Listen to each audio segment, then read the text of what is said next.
Astaghfirullahaladzim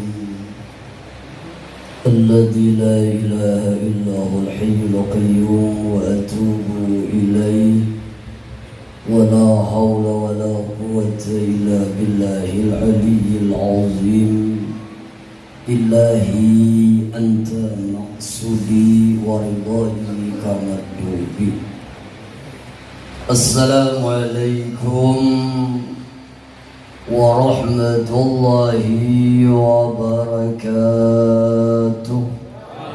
Salam.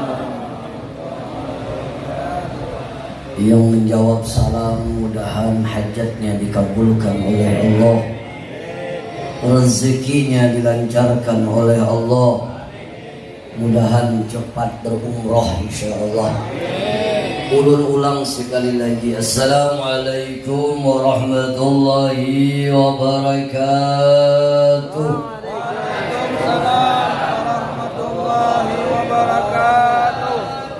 Alhamdulillahi rabbil alamin.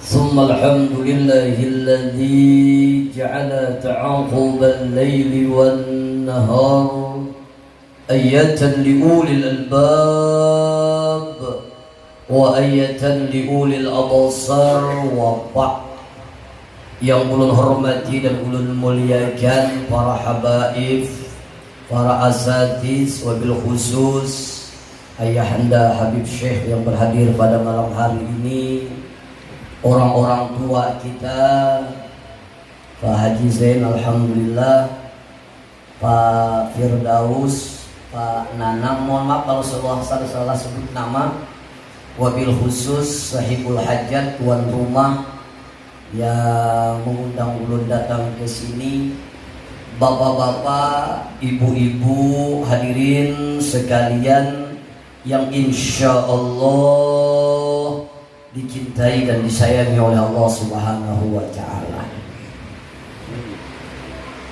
Ulun teringat perkataan seorang ulama besar, nama beliau adalah Syamsuddin Muhammad bin Nasruddin Ad-Damaski.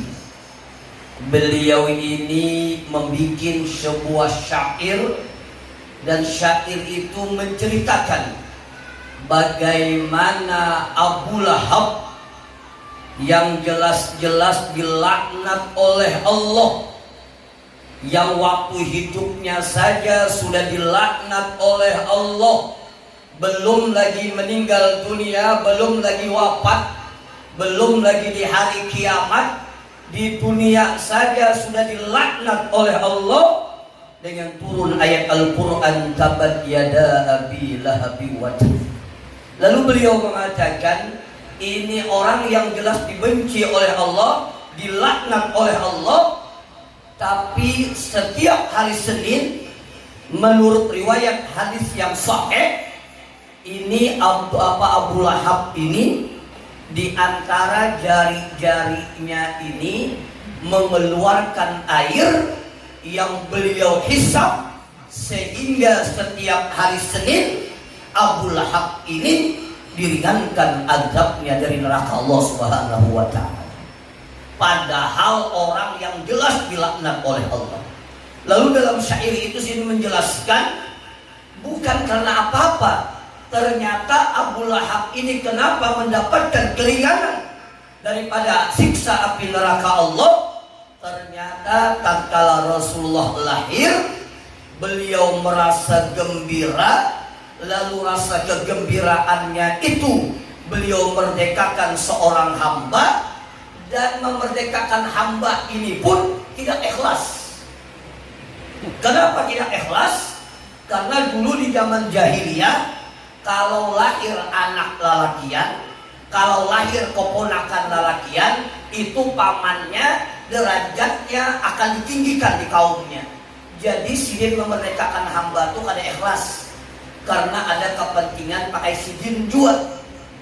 Walaupun tidak ikhlas, tapi gembira kelahiran Rasulullah, beliau diringankan daripada azab dan siksa di neraka Allah Subhanahu wa Ta'ala.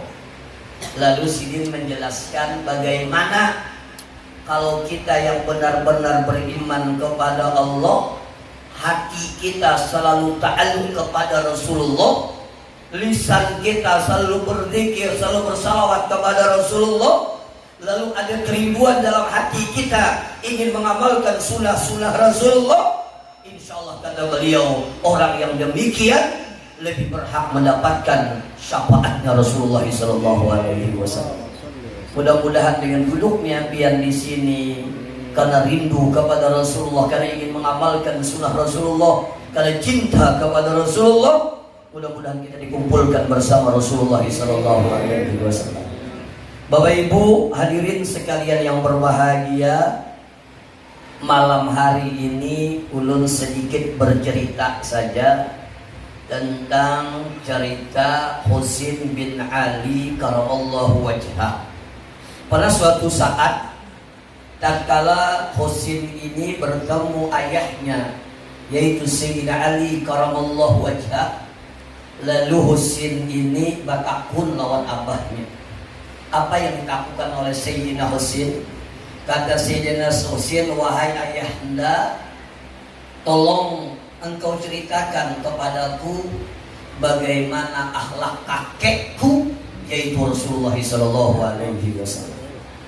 Menurut riwayat, Sayyidina Ali begitu asik menceritakan bagaimana akhlaknya Rasulullah yaitu kakeknya Sayyidina Husin radhiyallahu anhu.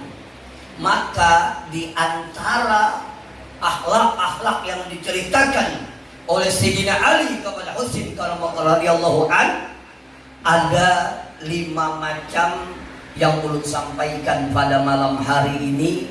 Mudah-mudahan dengan kita mendengar lalu kita berniat untuk mengamalkan, dan mudah-mudahan tanda kita cinta kepada Rasulullah SAW. Yang pertama, kata Ali karamallahu wajhah bercerita kepada Husin, yaitu anak beliau. Yang pertama, kata Sayyidina Ali, kakekmu itu yaitu Rasulullah SAW, beliau itu adalah daimal bishri. Jadi Rasulullah itu dimanapun beliau berada, berkumpul dengan siapapun, bersahabat dengan siapapun, selalu memberikan kebahagiaan kepada orang lain. Baik tutur katanya, sikapnya, raut wajahnya, siapapun yang bergaul dengan Rasulullah pasti merasa bahagia, pasti merasa senang, pasti merasa tenang. Dan tak kala berpisah dengan Rasulullah, orang merasa kehilangan dan sangat rindu kepada Rasulullah SAW. Ini adalah akhlaknya Rasulullah SAW. Dan itu juga yang diajarkan oleh Rasulullah.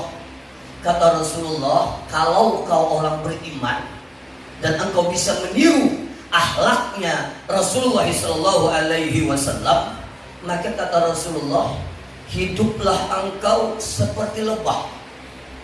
Tahu pian lebah tu lah. Nah guringan siapa? Tahu ada lebah tu? Wanyi. Tahu ada wanyi? Lebah. Tawon ya juga, tapi kalau penyangat lain. Coba biar lagi lebah ini, masya Allah, Islam mengambilkan percontohan seperti lebah, dan insya Allah kalau mampu demikian, engkau bisa menyeru akhlaknya Rasulullah SAW. Lebah itu apa? Wanyi itu apa? Yang pertama yang diambil itu adalah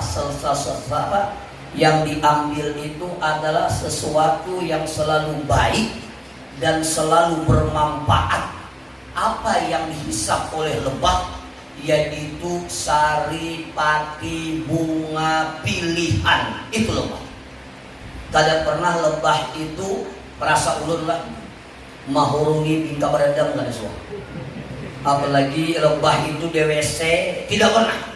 Lebah itu yang diambil, yang dihisap selalu sesuatu yang baik, yaitu sari, pati, bunga, pilihan. Maka sebagusnya orang yang beriman, ini dimisalkan seperti lebah, sebagusnya orang yang beriman harus selektif harus selektif. Yang diminum kira-kira halal atau tidak, yang dimakan kira-kira Allah ridho atau tidak, yang dimakan kira-kira Allah ridho atau tidak, yang dipakai kira-kira bertentangan dengan agama atau tidak. Kenapa? Karena orang beriman itu harus selektif dalam kehidupannya. Kenapa? Karena banyak memakan yang tidak diridai oleh Allah, banyak menggunakan sesuatu yang tidak diridai oleh Allah, akan berpengaruh dalam kehidupan kita dan sangat berpengaruh dalam ibadah kita. Mohon maaf Pak, dia bisa merasakan bila mata kita ini banyak memandang yang haram, bila telinga kita ini banyak mendengar yang haram, apabila mulut kita ini banyak berkata yang haram, apalagi yang dimakan sesuatu yang diharamkan oleh Allah, maka akan berakibat kepada dicabut oleh Allah halawatul ibadah, manisnya dalam beribadah. Maka orang beriman harus selektif. Jadi bila kita pribadi, bila kita selama ini kenapa sembahyang tidak hadapi nyaman, kenapa ibadah tidak hadapi lezat, kenapa ibadah kada pernah khusyuk, mungkin mata kita banyak memandang yang haram, mungkin telinga kita banyak mendengar yang haram, boleh jadi perut kita banyak memakan sesuatu yang tidak diridai oleh Allah Subhanahu wa Ta'ala. Maka orang beriman itu harus selektif, tidak boleh sembarangan.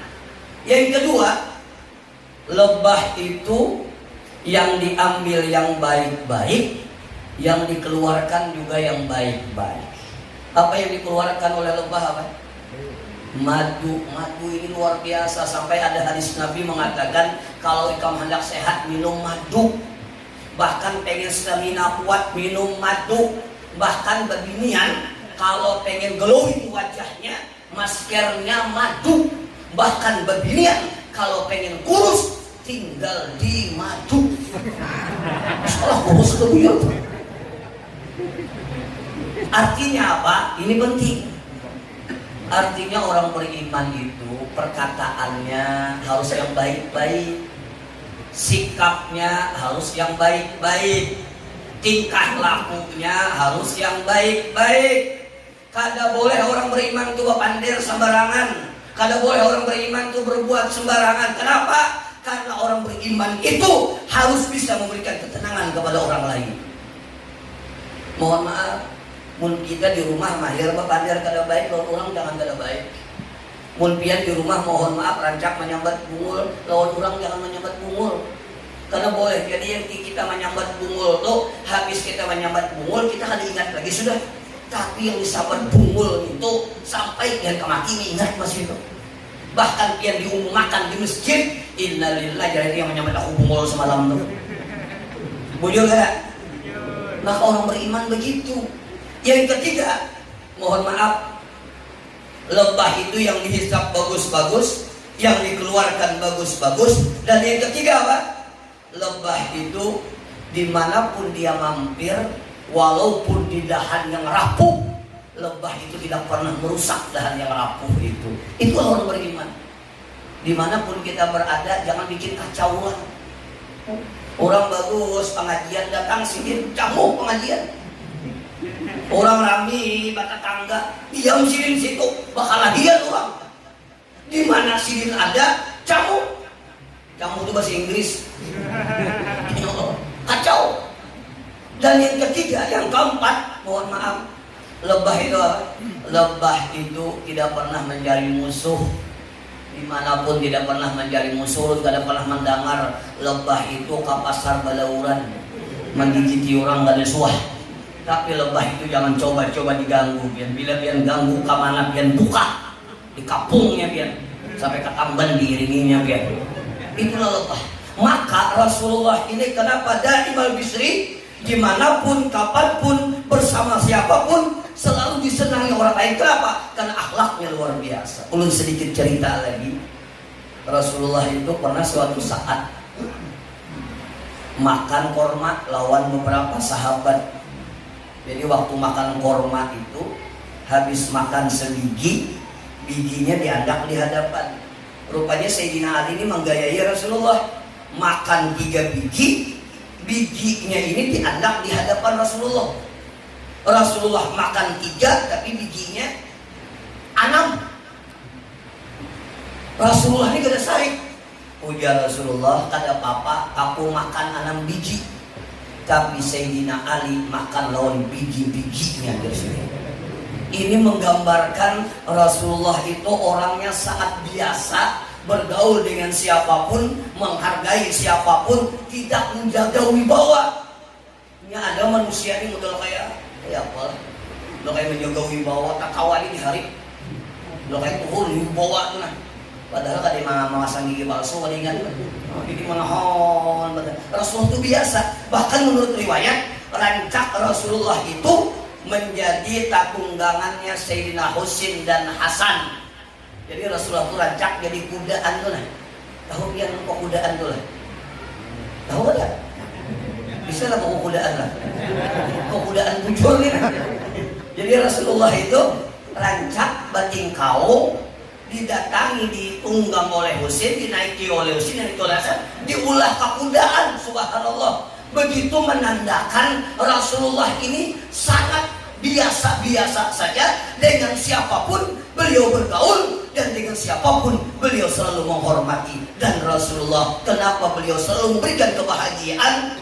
Rasulullah ini orangnya senang senyum, Pak. Rancak senyum.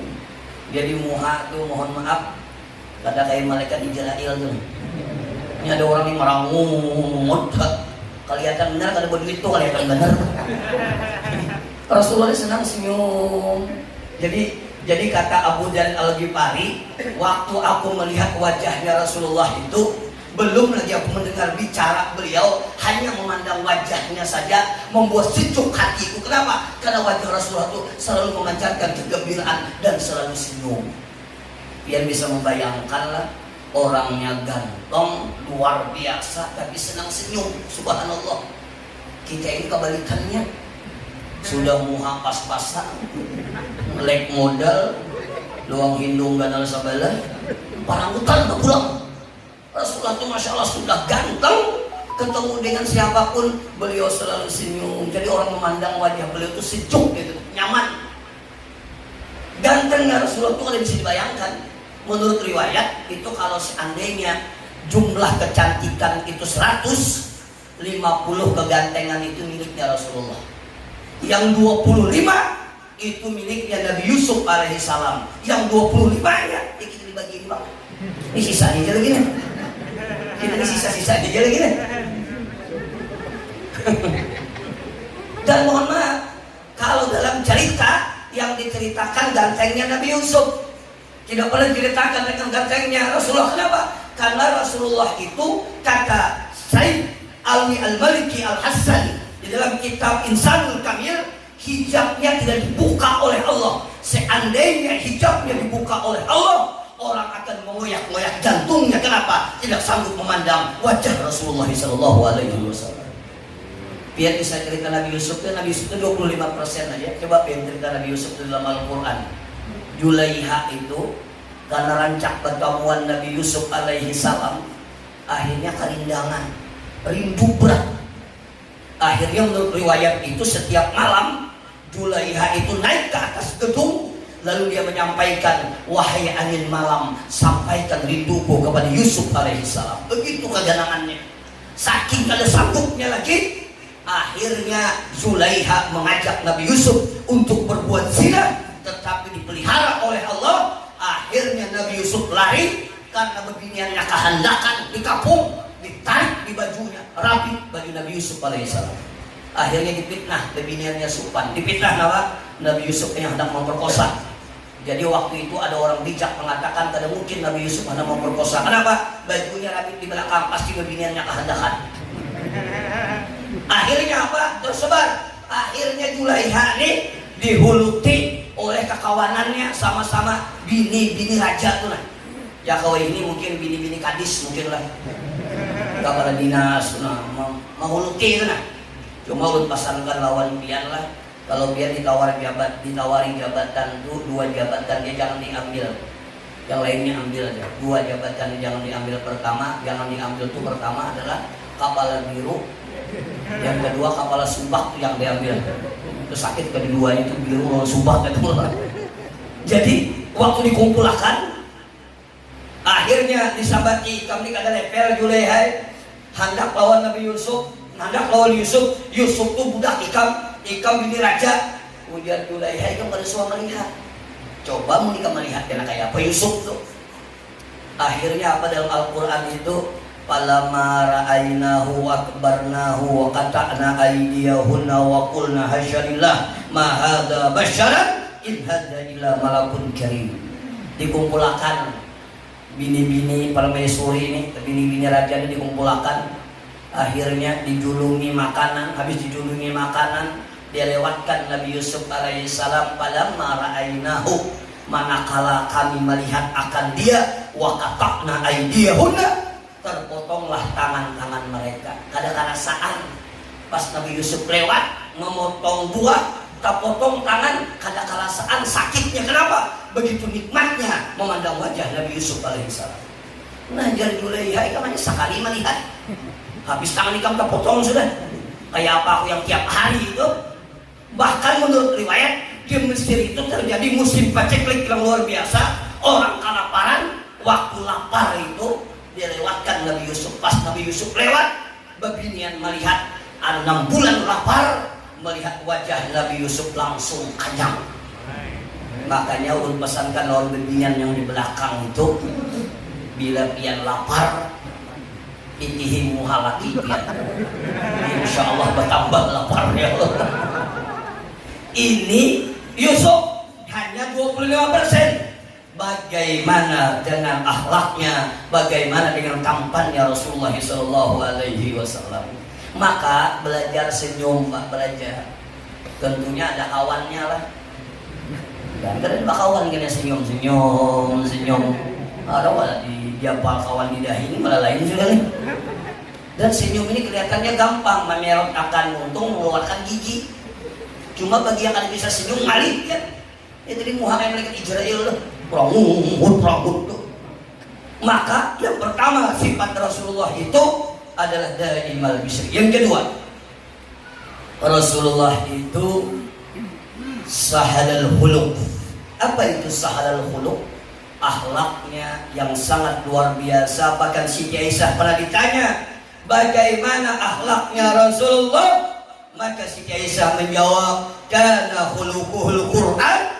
Akhlaknya Rasulullah itu adalah Al-Quran. Mun hendak tahu kayak apa akhlaknya Rasulullah, buka Al-Quran. Apa yang dilarang oleh Al-Quran, Rasulullah yang pertama kali meninggalkan. Apa yang diperintahkan oleh Al-Quran, Rasul yang pertama kali mengerjakan. Itulah akhlaknya Rasulullah SAW. Ulun cerita bagaimana akhlaknya Rasulullah kepada Allah Subhanahu wa Ta'ala. Pernah suatu saat ada 2 orang sahabat. Yang pertama Ubaid bin Umair, yang kedua adalah Abdullah bin Umar. 2 sahabat ini datang menjumpai salah seorang ummahatil mukminin, yaitu Siti Aisyah radhiyallahu anha. Lalu kedua ini bertanya, duhai Bunda Siti Aisyah, tolong engkau ceritakan kepada kami hal yang paling menakjubkan dalam diri Rasulullah SAW. Mendengar pertanyaan ini, Siti Aisyah tidak bisa menahan kerinduannya kepada Rasulullah SAW. Ketika itu beliau menangis sampai menurut riwayat air matanya jatuh ke pundaknya. Kenapa? Karena begitu rindu dan teringat orang yang ia cintai, yaitu Rasulullah SAW. Maka di antara isak tangisnya Siti Aisyah mengatakan, pada suatu saat kata Siti Aisyah, tatkala aku berbaring dengan Rasulullah, kulitku sudah bersentuhan dengan kulitnya Rasulullah. Ketika itu Rasulullah minta izin kepadaku untuk munajat kepada Allah Subhanahu wa Ta'ala. Kusaksikan, kata Siti Aisyah, Rasulullah bermunajat dalam keadaan menangis. Salatnya, berdirinya begitu lama dalam keadaan menangis. Beliau pun sujud, kata Siti Aisyah, sujudnya begitu lama dalam keadaan menangis. Selesai beliau salat, lalu beliau berbaring di sebelah kanan. Kusaksikan, kata Siti Aisyah, air mata suci beliau jatuh ke tempat sujudnya dalam keadaan menangis. Maka ketika itu menjelang waktu subuh, Bilal bin Rabah datang membangunkan Rasulullah. Bangun ya Rasulullah. Setelah dia lihat orang yang ia cintai dalam keadaan menangis, Bilal bin Rabah pun ikut menangis. Maka di antara isak tangisnya Bilal berkata, lima tabki ya Rasulullah, lima tabki ya Rasulullah. Apa yang menyebabkan engkau menangis wahai Rasulullah? Apa yang menyebabkan engkau menangis wahai Rasulullah? Bukankah dosa engkau dulu yang akan datang telah diampuni oleh Allah? Bukankah engkau orang yang dijamin masuk ke dalam surga? Bukankah engkau orang yang paling mulia makhluk? Lima tabki ya Rasulullah. Apa yang menyebabkan engkau menangis wahai Rasulullah? Maka di antara isak tangisnya Rasulullah menjawab, apala akuna abdan syakura, tidakkah aku menjadi hamba yang pandai bersyukur? Subhanallah, orang yang dijamin masuk ke dalam surga, diampuni dosanya dulu dan yang akan datang, tapi setiap malam bermunajat kepada Allah dalam keadaan menangis. Bahkan menurut riwayat sampai kaki beliau itu bengkak dan pecah. Kenapa? Begitu lamanya bermunajat kepada Allah. Itulah akhlaknya Rasulullah SAW. Kita bisa bangkak batisnya bisa asam urat 8x9 ya Allah lah. Rasulullah Masya Allah, inilah akhlaknya Rasulullah SAW. Bahkan menurut riwayat, sahabat itu pernah salat tahajud bersama Rasulullah di belakang, tuntung surah Al-Baqarah, dikira tadi rukuk, bersambung pulang dengan Ali Imran. Selesai Ali Imran, bersambung pulang dengan surah An-Nisa. Dia bisa membayangkan loh, berapa jam berdiri Rasulullah. Cuma bila sembahyang seorangan, bila sembahyang berjamaah sidin cepat, kadang mau lambat. Kita kadang-kadang kapaling. Bila sembahyang seorangan kayak di kampung maling. Allahu Akbar, Allahu Akbar, Allahu Akbar, Allahu Akbar, Allahu Akbar, Assalamualaikum, Assalamualaikum. Ayat bikin malaikat pinandu dah. Jangan malaikat pasti kulo Allah. Tapi bila sembahyang kadang-kadang berjamaah, ya Allah panjang benar. Dan dulu beritahu pian, berjamaah itu menggambarkan tentang kepemimpinan. Imam itu adalah memimpin bagi makmumnya. Imam yang baik harus paham keadaan makmumnya. Jangan mantang hafal Al-Quran lalu surah Yasin menggetar kawan di belakang, yang asam urat anak rabah ya Allah. Dan ada cerita tuh, bayinya masuk ke masjid, panjang ayatnya, ujar sidin jarak aku ke masjid, judi aku ke masjid ke Subala aja. Pas ke masjid Subala, sekali ini imam itu pulang ke Subala. Ini ada imam yang panjang ayat, jangan makruh imam itu menjadi pemimpin kalau makmumnya benci. Salah satu makmum itu benci kepanjangan ayat. 3 kali Al-Fatihah belum aja rukuk. Yang mau keluar baca doa tuh lah, doa-doa apa-apa dibaca semua.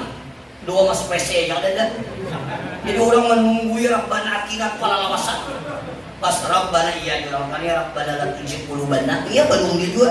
Rabbana hablana. Rabbana zalamna. Bila diorang Rabbana atina ini bila? Iya orang boleh coba kuriak amin. Apa panjangan? Mohon maaf, Rasulullah sembahyang tahajudnya begitu lama. Itulah akhlaknya Rasulullah Sallallahu Alaihi Wasallam kepada Allah Subhanahu Wa Taala. Dan yang kedua, bagaimana akhlaknya Rasulullah, mohon maaf, kepada keluarganya. Sering belum sampaikan Pak. Oh Pak, masih hidup? Alhamdulillah. Rasulullah itu Masya Allah, akhlaknya kepada keluarganya, akhlaknya kepada sahabatnya, akhlaknya kepada istrinya. Bahkan Rasulullah mengatakan tidak mulia seorang laki-laki kecuali yang bisa memuliakan istri dan keluarganya. Dan hina laki-laki orang yang menghinakan istri dan anak-anak. Standarisasi kita ini Pak, baik keadaannya kita di dalam keluarga. Jujur kan? Nah, tadi mau jujur, karena pilihan lah. Kalau di luar ini kita udah baik semuaan, Ini minda baik, minda alim, semua, minda penyabar, minda bagus. Yang iyanya dalam rumah tangga tuh nah. Yang bisa menilai kita nih anak lawan bini kita. Makanya udah urut asulkan lawan polisi itu nah. Baulah surat kelakuan baik tuh bisa perlu tanda tangan bini. Itu perlu karena bini yang tahu akhlak kita nih bini. Yang lain ini kisahnya bisa acting nih. Minda alim, minda sabar di rumah yang iyanya. Makanya kata Rasulullah, khairukum li ahli wa ana khairukum li ahli. Kata Rasulullah, sebaik-baik kamu adalah orang yang paling baik dengan keluargamu. Kayak apa kita memuliakan bini kita, kayak apa kita memuliakan anak kita, bagaimana kita menghargai keluarga kita. Itulah orang yang paling mulia di sisi Allah. Maka sering lu sampaikan kita di lelakian ini kadang-kadang ya tapa huruf tuh nah. Lalu bini orang tidak baik benar. Lu yang lelakian sana. Kalau lakian sini insya Allah biar seorang mengaku lah dulu. Iya, kita ini kadang-kadang lawan bini orang tidak baik dan benar. Menyewa bini orang kita adil. Bini orang, bila bini orang mana repot, wah lembut kan. Halo, apa kabar? Sampai dibawa berak HP-nya loh. Mbak bini seorang mana repot. Halo, apa kabar? Aku haur ya. Padahal mendong. Mohon maaf, Rasulullah itu Masya Allah, Siti Aisyah itu pernah suatu saat Siti Aisyah ke dapur. Rasulullah ini membuka-buka panci di dapur itu. Ternyata kada ada makanan dan Rasul dan Siti Aisyah kada memasak. Jadi Siti Aisyah bertakun, ya Rasulullah, pian mencari makanan kan. Rasulullah agar bini sidin kada tersinggung. Ujar sidin kada, aku hari ini puasa di sini. Mun kita lah hendak makan nasi kada ada. Tahuam lagi. Walaupun dulu beritahu lawan ibu-ibu, oh, alhamdulillah. Ibu-ibu ini CS-nya nyaring menyahut. Ini mahir menyahut laki ya kalau. Mohon maaf, ulun beritahu lawan ibu-ibu bahwa masak itu boy kada wajib pian. Bahkan tapas itu kada kewajiban bini. Masak itu kada kewajiban bini. Mempel rumah itu kada kewajiban bini. Cuma kewajiban bini bila laki menyuruh pian wajib taat. Jadi bila laki pian menyuruh memasak wajib pian memasak. Mohon maaf. Jadi Rasulullah itu keluarganya luar biasa. Bahkan suatu saat pernah Siti Aisyah itu mohon maaf bersandar di mana? Di bahunya Rasulullah sampai berjam-jam dan dibelai oleh Rasulullah rambutnya Siti Aisyah. Subhanallah. Bahkan Rasulullah itu saking romantisnya rancak mandi lawan bini sini. Pertanyaannya, biar suah mandi lawan bini lah. Suah ada kan? Ulu gini ada suah juga. Itulah akhlaknya Rasulullah Sallallahu Alaihi Wasallam. Begitu juga bebinian. Oh bebinian. Begitu juga bebinian ini kadang-kadang kapaling juga. Buktinya kapaling apa? Bila inya bamin up, bila inya babaju, bila inya baminyak harum, pasti lakinya bertakun, ika mana ke mana? Bujur kada Pak? Bujur kada Pak? Berarti bini kita di rumah itu ada suah puas. Pakai daster yang hendak hilang warnanya. Rambut mindah kusasai kada kekaruan. Mohon maaf, coba sekali-kali Bu. Oh Bu, coba sekali-kali pian bamin up pakai minyak harum, bakupur, pakai bulu mata. Jadi bila laki pian baca, kunika mana ke mana? Kada ada ay mengawani pian pang di rumahnya. Rabah kai. Bujuran tuh. Dan bagi ibu-ibu, aku mendengar nah. Kada boleh buai bila laki bulik itu pian batakun dari mana? Itu pertanyaan yang salah. Dari mana? Bapak mencari-cari menggetar-getar yang laki. Jangan. Makanya warung Jablay itu kenapa payu? Enggak tahu ini pengalaman nih. Kenapa warung Jablay itu payu? Karena warung Jablay itu ada sebuah batakun kamar dari mana? Ini bila kita datang, ikan hendak apa? Maka apanya itu udah kayak ular murah. Coba Bu bila lagi datang, sekali-kali datang, biar hendak apa? Kapan perlu? Belum lagi pian masuk. Tawari sudah. Apa itu tawar? Pian anda kopi kah, teh kah, atau susu? Itu akhlaknya Rasulullah, akhlaknya Siti Aisyah kepada Rasulullah Shallallahu Alaihi Wasallam. Dan sering ulun sampaikan, ini ulun pribadi lah, kada tahu mun pian. Kita ini bayar rasa bangga bila hendak ke mana-mana tuh bini itu mengantarakan kamu ke rumah di ulun jabang lah, merasa dihormati itu nah, bujur kada. Nah ini kita hendak tulaknya main HP, aku tulak ini muar bener ini deh. Coba pun hendak tulak ke ke mana beluncat antarakan lagi kamu ke rumah, habis diantarakan mohon maaf kapan perlu nah cium tangan tuh bolak-balik nah berendam aku emak tulak tuh cepika-cepiki imbah tuh pulang baik pulang ada kata-kata romantis pulang hati-hati sayang mah biar percaya ada percaya laki tuh harus hendak bulit pulang ke rumah kapan perlu dilambai laki itu nah mendulu gurun pasir lawas hanya hilang menikah nyaman hilang di tikungan dan lelakian itu rasa gembira kenapa? Karena memiliki akhlak. Itulah akhlak Siti Aisyah kepada Rasulullah, itulah akhlak Rasulullah kepada Siti Aisyah. Luar biasa. Makanya Siti Khadijah itu kenapa dicintai oleh Rasulullah? Bahkan tatkala Siti Khadijah meninggal, Rasulullah itu mendengar terompah kaki saudaranya saja seakan-akan terompah kaki di Siti Khadijah. Kenapa? Selalu terngiang di dalam ingatan Rasulullah bagaimana akhlaknya Siti Khadijah yang sangat luar biasa. Dan yang terakhir, yang ketiga, tadi jadi sampai 5. Biar minum mengantuk, lu lihat dah. Biar ada mengantuk, ulun yang mengantuk. Yang ketiga, Rasulullah itu wala musyahin. Rasulullah itu orangnya tidak pelit, Pak. Ini dalam bahasa Arab itu ada 2 kalimat pamalar untuk didengarkan, yang pamalar. Pertama ada kalimatnya syuh, ada bakhil. Kalau bakhil ini tak baik sedikit. Bakhil ini inya kada pamalar lawan dirinya, tapi pamalar lawan orang lain. Inya di rumah mau aja makan yang nyaman, baju mau aja yang bagus, mobil bawa mau aja yang bagus, pakaian mau aja yang bagus, tapi ke orang lain kada mau, itu bakhil. Tapi kalau syuh ini, mohon maaf, jangankan untuk orang lain, sidin aja kada kau menikmati kehidupan sidin saking pemalarnya. Dan inya kada mau keluar duit, yang penting orang keluar duit inya kada pernah berpikir hendak mengeluarkan duit untuk orang lain. Itu syuh namanya. Ulun contohkan gampang aja, contoh aja Pak Firdaus lah.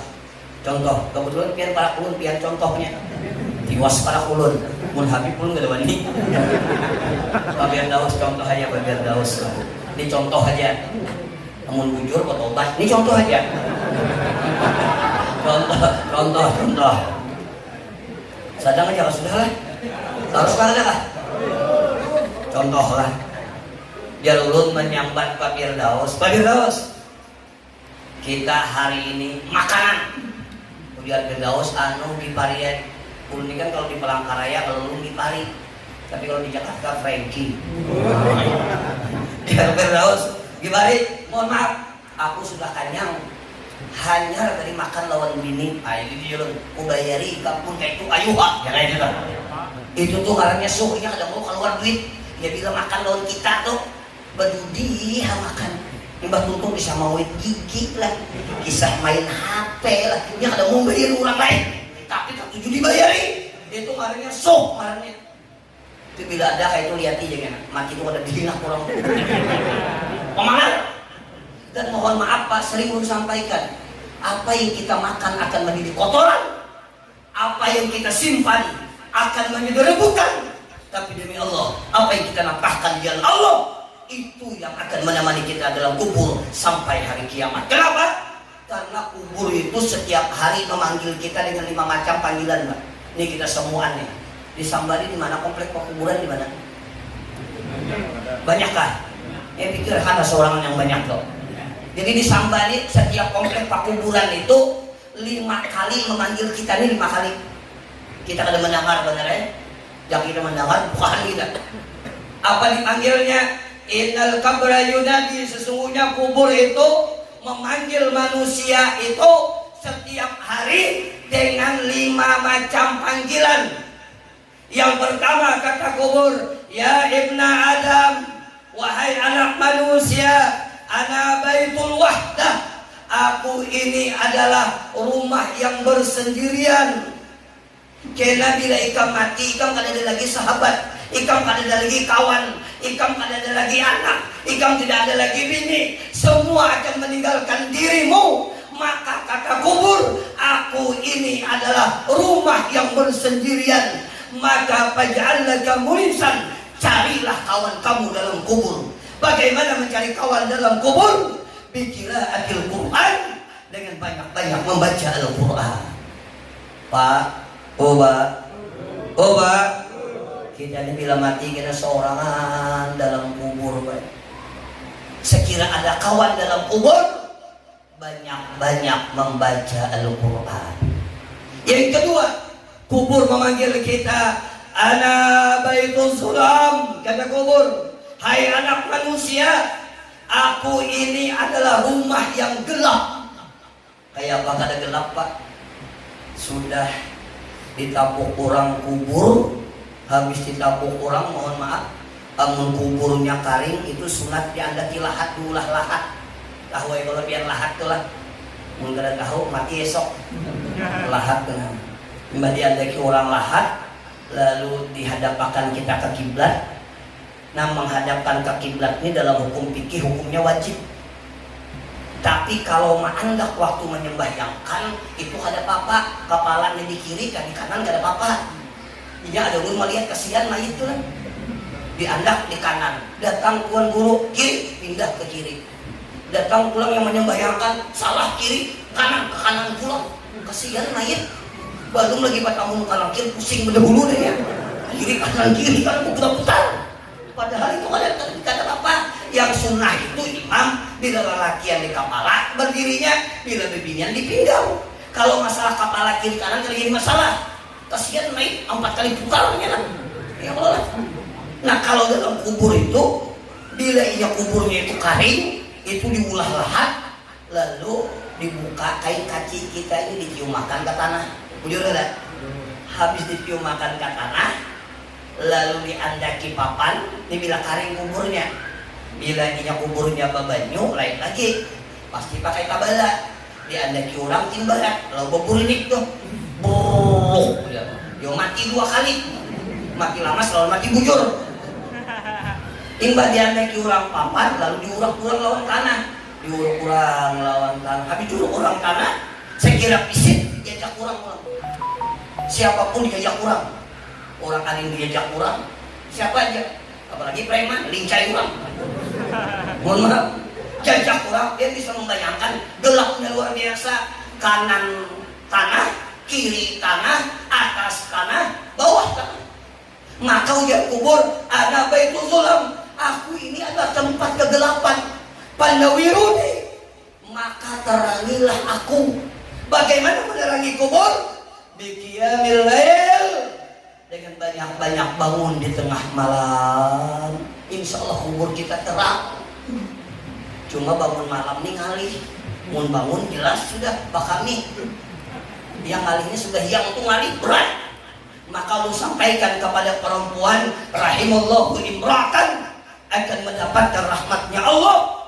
Seorang perempuan yang bangun tengah malam, setelah dia bangun lalu dia salat, selesai dia salat, dia bangunkan suaminya.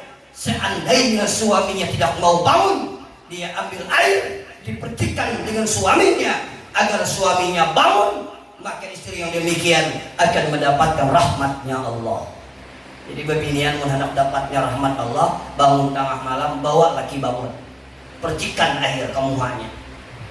Ada bebinian yang latih bertakun, Ustaz, kayak kamu laki sarik, ini tergantung bagaimana cara memercikannya. Kalau seember, jelas sarik lagi biar sudah. Tapi mun pian memercikannya, sebelum pian memercikan, pian kecup dulu keningnya. Habisnya pian percikakan, pian usap mukanya sambil mengusap. Ada kata-kata pulang, bangun sayang. Insya Allah pian semuanya bangun. Pikirkannya seorang. Yang ketiga, ini yang kita bicarakan, kubur memanggil kita. Ana baitut turab, kata kubur, aku adalah rumah yang penuh dengan tanah. Wa ana baitul amai, dan aku adalah tempat yang penuh binatang buas, penuh binatang-binatang.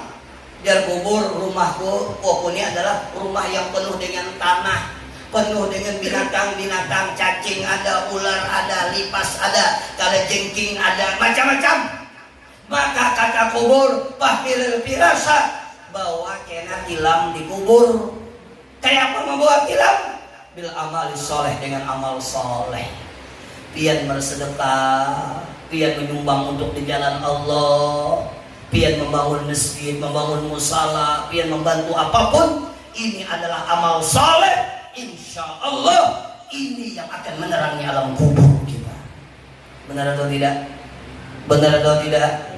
Karena kita ini semua pasti mati. Bila mati yang mengantar kita tiga aja lagi. Pertama adalah keluarga kita.